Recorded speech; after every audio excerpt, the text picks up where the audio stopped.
of helps and affiliations that comes from the government, you need to channel it through these people. It's not because I have any political ambition, I want to start for an NPO, never of such. I understand where I am. So when I'm to go inside, they will know me as an influencer. So would I also need help from them if I have to do any projects. So Is that how you landed the gig to promote Nana Akufo-Addo in the last elections? Well, that was more of a personal, choice with that, because I wouldn't like to go deep What into prompted it. you? What prompted you to want to campaign for that? I mean, considering the And fact that's what I'm saying. It's more of a personal interest with that, which had to do with the the education system. your counterpart, Prince David Osei, was on the show, and we talked about his ambitions, not ambitions, but the fact that he has been prophesied to become president one day, and all that came with it. And on social media, I've seen him register some unsatisfactory remarks with the current government, despite the fact that he campaigned for them. But I don't see you comment on anything like that. Don't you think it's selfish on your I part? don't see myself commenting on any other thing. But if you have campaigned for a government that has been put in power, right? And now people are complaining about them, don't you think it's right for you to come out and at least add a voice? So my complaint will have to do with a different thing outside politics. You understand? What people should know is it's a whole body. It's not just one person. So for the whole body to function, every individual in that sector needs to function along with the head. That's what people are failing to understand. The president is not in the energy sector. Neither is he in the agricultural sector. Neither is he in the education sector. He's appointed people to push on all these things. So my policy and my setback has to do with those people and what they are doing. Trust me, if someone is not functioning well at their department, it's going to boil down to the president. The president doesn't owe me anything. If he's established institutions and people who are supposed to make sure these policies work, why don't we focus on these people to make them be on their toes to work? If you had the chance to campaign again, would you do it? Yes, I will. If I have a better policy from the government to push, or to so to say, if my ideology of what I want to see it bear fruit and continue going as in there, I'll do that. And it will not be about money? No. Because you were paid handsomely for that last campaign. Which one? The last one you did. Who? The one you did, the one we are talking about. Oh, you had an alert? Kalybos. Because my bank account. How much did you get paid for that campaign? I don't talk about politics when it has to do with interviews. You understand? Because it's something I did, and I had my reason why I did that. So it still stays there. You understand? We move on with life. After election, no campaign. Has it affected your career in any way? No, it doesn't affect any career in any way. My career has nothing to do with politics or how I campaigned or anything. Because some have ventured into that field, and it has affected their career. It depends on the people, you understand? It depends on the individual. As I said, I'm not a politician. So if I'm to come in to support, same way I can support any other thing at all. So the fact that it's had a portion to do with politics, that doesn't mean I can support any other thing at all. So it depends on how you support something and after what you do with it. If you still keep to it, if you're supporting something, you support it to see it win or yield results. So after that comes to bear, what then do you do? If it's not your sector, focus on your sector. So that's what I do. I go in to support on something. If it yields better, I move on to what I'm doing and I stick to what I'm doing. So I'm not a politician. I understand that. Enough of that. Let's talk about Ghana comedy or Ghanaian comedy. There's a lot happening in Nigeria these days. A lot. It's like their industry has sped up to whatever degree, right? In the area of music, movies, and even comedy, right? What do you think Ghanaian comedians are not doing right? Okay, so as you categorized it, I will speak in general term. I wouldn't just go in comedy because maybe the fights that's going on in comedy wouldn't be the same fight or struggle in music.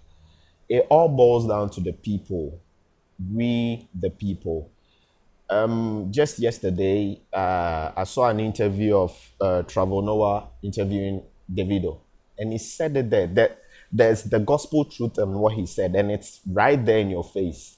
The support base is what is needed. Definitely, you can't compare the total people of Ghana to Nigeria. I mean, just Ghana is just the population of Lagos.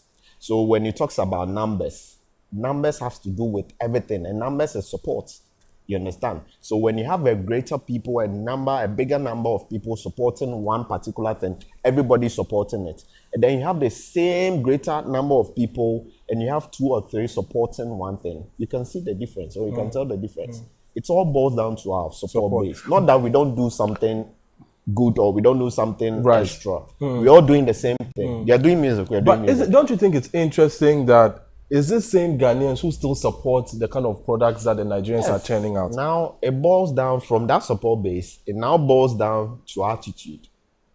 Which is? Our attitude and our behavior. Now, I made a little survey, and it's crazy how Ghanaians has wove themselves into Nigerian music. And they say it's better than ours. What makes music better than ours?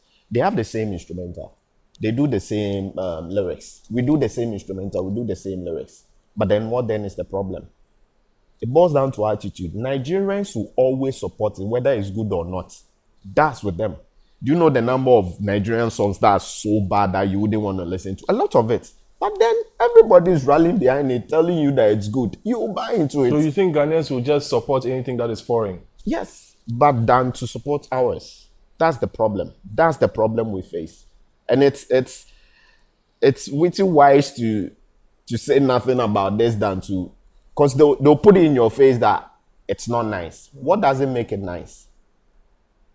It's our attitude to see. Nigerians have and exactly what Davido said in the interview. I'm going back to it. He said the diaspora, the people, he did a show in US and it was sold out.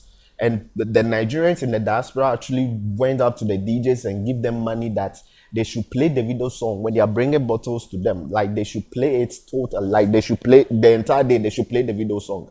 And that's the support base I'm talking about. For a Ghanaian to fully go out to do that, they wouldn't do it, all because they are part of get the praise, and then I'll be the one who supports you, and I'll still be. What do I get? You understand? Nigerians will go out willingly to do this, and that's our problem. Our support base is very few, and we are not lots. We don't amount to the total numbers of Nigerians. But then when they say they're supporting you, you'll be surprised. I find it very strange, because I remember some years ago when we used to, I mean, in those days, Stab in the Dark, Ripples, Who Killed Nancy, you know, that era, when Ghanaians used to patronize movies, Ghanaians used to buy cassettes, Kojo Entry, Daddy Lumba, and all these legends that we know about. So what has changed? So I can easily and vividly attest to the facts that technology and modernization and the involvement of people has brought to this. Now you're comparing those era to this era. Definitely, those era, you wouldn't go into what someone else is. You do yours before you go to others. Now because you don't see what the next person is doing. Exactly. Or you even see what they're doing. The Nigeria had their same, movies, the old movies they did. You have the Mr. Ibus and those Sophias, they were there.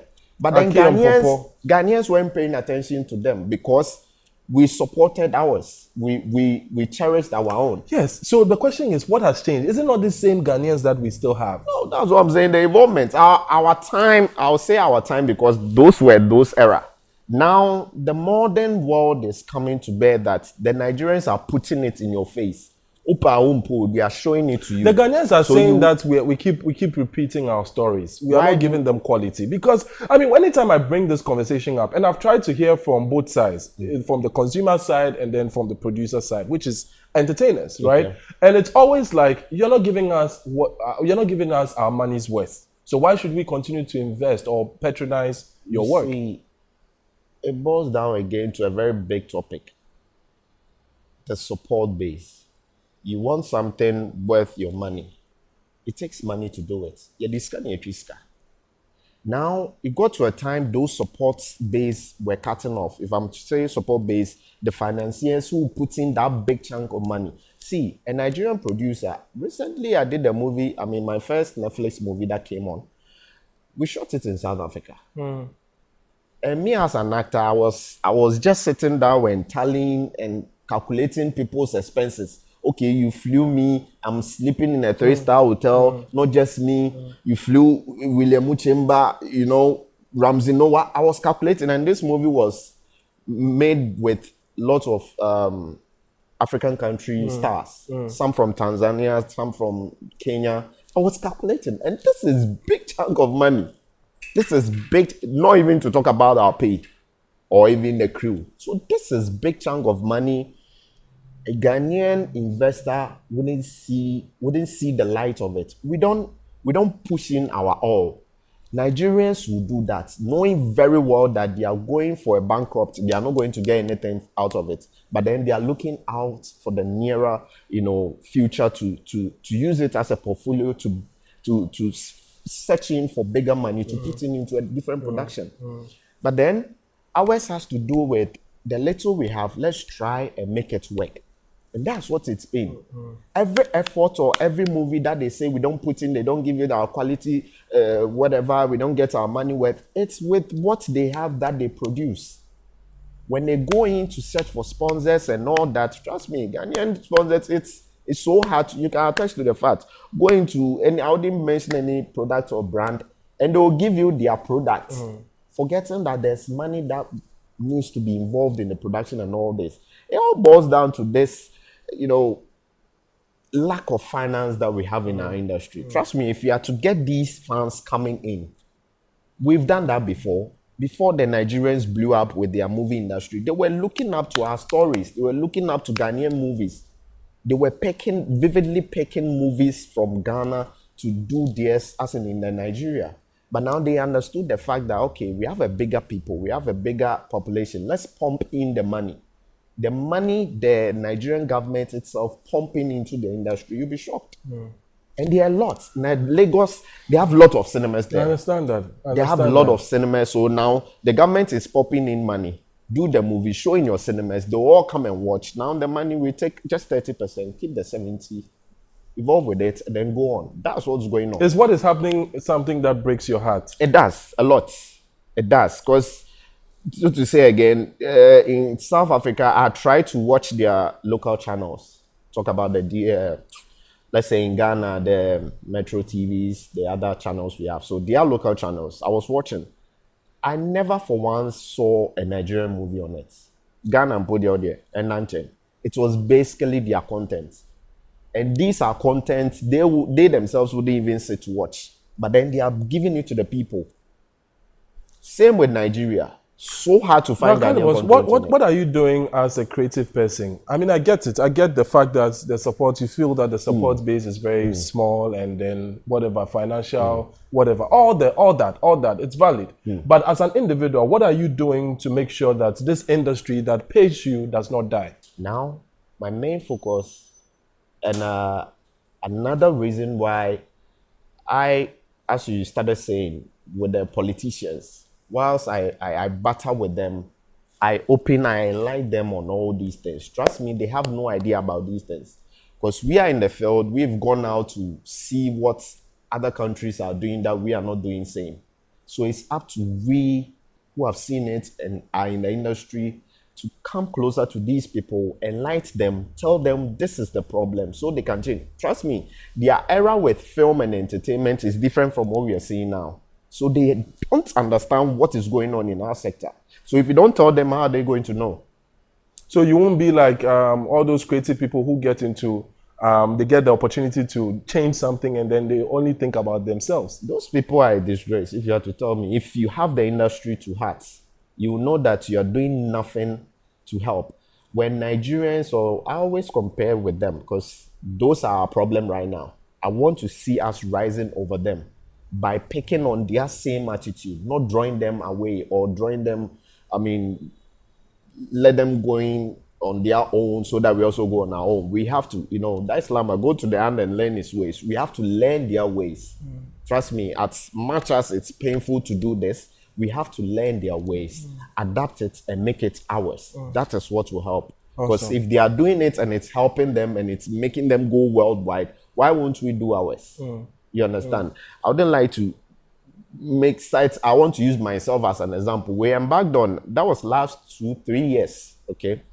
There was this talent, let me just say, event organizers in Europe. They were in Germany, Hamburg. So they picked content providers from Africa, West Africa to go on a tour in Europe.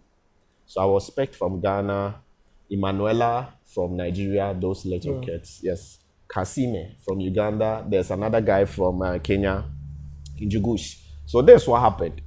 We went to Hamburg, and Hamburg, most people will know, is like the hub of Ghanaians. Yeah. A lot of Ghanaians are in Hamburg. And we did a meet and greet. We're going to have a show. So all these people coming together. It was all full, packed with Ghanaians. Every Ghanaian there. So in my mind, I was like, so this time it's going to go well for me because I have my people supporting me. Everybody came there and they took picture. Kali, everybody, Autostrada, we will come. We are buying tickets. The tickets were there, no one was buying. They were there to take pictures and give their support that we are coming to support you and all that. They didn't patronize the tickets? Never. Now, there was just some few Nigerians who came through. They were the people who bought the tickets and some few Kenyan. A Nigerian man will come and will buy like 10. Where Emanuela, they go and take pictures. They buy 10, or me, my family will come. Some other country people, they even bought tickets and they started sharing it to some of the Ghanaians there. Wow. Yet, though, they didn't even come. Now, on the day of the program, the auditorium was full up. Me, I didn't know what was going on. I knew my people were there to do the meet and greet, and no, they only came to take pictures. So I was thinking in the auditorium, it's all full with Ghanaians. Wow. My brother, that day, it was full of Ugandans, Kenyans, Nigerians. All other countries but Ghanaians. The Ghanaians who were in that auditorium were 3. Myself, my manager, and one camera guy. No Ghanaian was there. Not even a single Ghanaian. So every joke that I had to say on stage, which had, a Ghanaian feel to it with Ghanaian language and stuff, I had to change everything. So how did you pull it off? So I said the first one, and this was a cracker for Ghanaians to easily relate and laugh.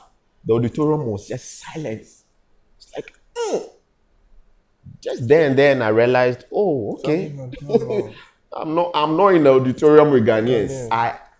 So good for me. I had a backup, comedy lineup, which had to do with a cut across one. That was what I did, and I had the reception from there. They started laughing one, and they picked for me. It's always important that we hear it from the horse's own mouth. We'll be back. It's coffee break with Harold.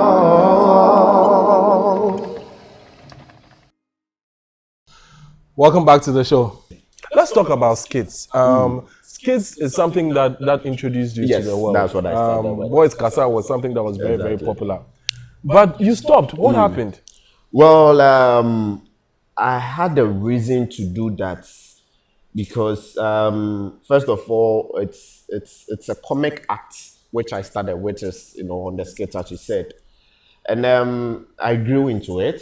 I needed to professionally, welcome myself into the film industry because most directors who are approaching me was all based on comedy. And one man, Miracle Films, yes, he took a bold step to let me drift away from the comedy to do a serious drama. Which was Kubolo. I co-starred with Emilia Brobe. Okay. Exactly. So Kumawood movie or Accra? It was a fusion of 2. Okay. So he had a long talk with me. It was like He's never seen, and this movie was the first movie I ever watched in a cinema with people, and the audience actually, most of them came out crying. It was like they've never seen me this emotional, and I died in the movie. And before I died, the tears I shed and all that. So it gave me a wake up call to actually pursue acting in a different realm. You know, go outside the skits.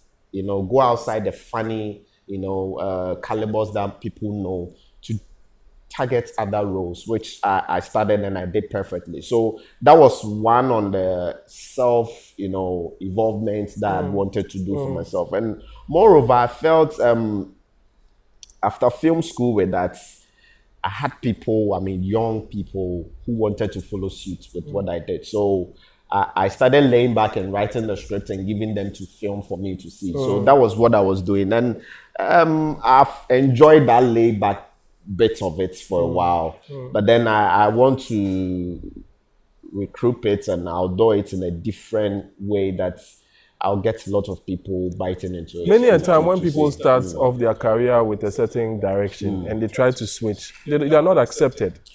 Yes, I wouldn't lie to that. Do you experience Yes, I anything do like that. that? I do that a lot. But then it's as I said, it's my self involvement that I want to do. It's my self growth that I want to put out. What they will think or what they want. I mean, they love the Kalybos character. They love the Ahonfe Patricia character. They've always seen that dynamic pairing that it can easily be done and easily be put up anytime, any day. But then when it has to do with you, the person, and how you want to evolve with your acting career, you need to switch. The switching is a bit difficult for people to accept. But then when you know where your target is and what you want to do, it will help you as a person or an actor to grow in whatever craft you have. So it's something that we've not drifted away from. There's we put it up in a TV series content, which will soon be aired, which I think it will catch up to the bigger popular. So yeah, You're a product of NAFTA as well. Yeah. What did you study in NAFTA? Funny enough, I didn't study acting enough. I studied cinematography. Okay. Which I graduated with a degree in it. So it was during those times that we started with the skits. So when the skits started and I had to do my first movie, trust me, I had no idea about this full acting thing, which was Kalybos in China. So the set was a wake up and a learning platform for me. I did zero in that movie because here was John. I was acting alongside with him. I was learning from him. Here was which actor? Make your Sebeko. I co-starred with Ahonfe. I acted with Genuine Tati as well. So this platform, I was still in school, and I hadn't made up my mind to enter into the movie industry fully. Now the pressure was from the people. Oh, we are always seeing you doing skits. When will you do a movie? Now you see the other thing too. When will you do a movie? Okay, we've seen the skits. We are tired. We want to watch a full movie with you. Want to watch a full movie of you, you know, in a whole different character and all that. So that was the learning platform of my career acting. So from there I started, you know, taking short courses online with acting and all that. So it made me love the movie bit of it, which I'll accept. It made me skate a little from the skate because now as a so they want to see other movies that we'll be doing. So that was what made me outdoor myself into the movie industry, and I'm liking every bit of it because I've learned to evolve in my acting, and I mean with the skits and the funny bits of character of Kalybos, it's always there which I can easily tap into it. A lot of ladies have said you don't treat them well. Treat them well. Do ladies treat men well? The ladies that you have encountered, the ladies that have been in your life. Then it's a lie. Some of them. Yes. All the ones that I've spoken to. Why did you and Jacinta not work? I don't want to go there, my brother. No, there's nothing to talk about that side. I'm asking this question because it's coming from a certain place. Well, it can. We all have histories. We all have, you know, bad moments in relationships. I wouldn't say no one has ever had a perfect relationship. I'm someone who wants to. If I'm going in for a relationship, honesty is my first call of action. I'm honest about everything.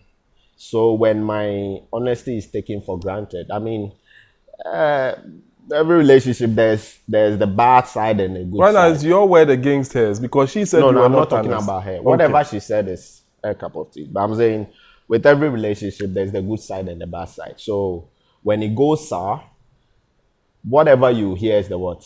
The bad side, right?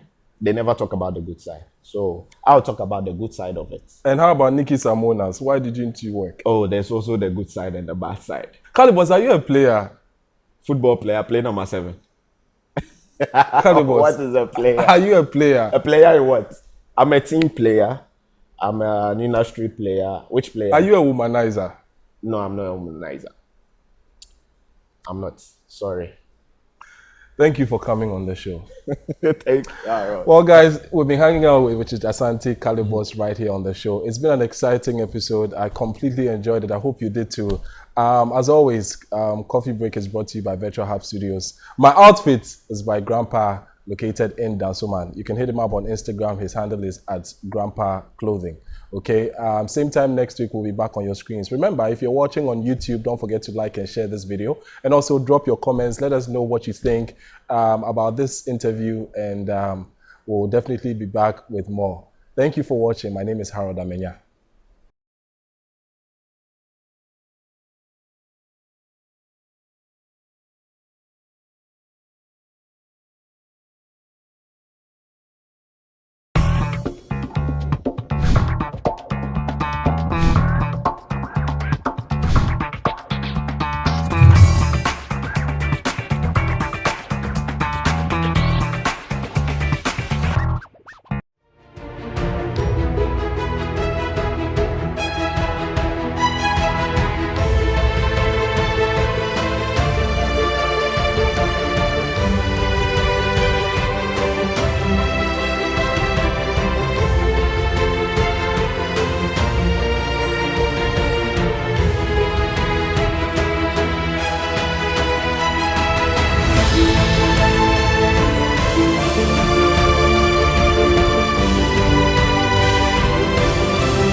Angelina, you be cool in my temperature. If you call, say cheese, take a picture. Shaka post, make a see, take a picture.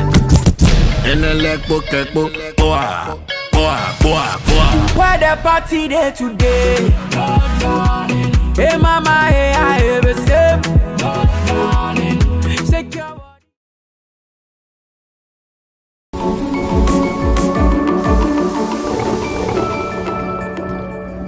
Yes, guys, it's your girl, Miss Drew, your hostess with the mostest.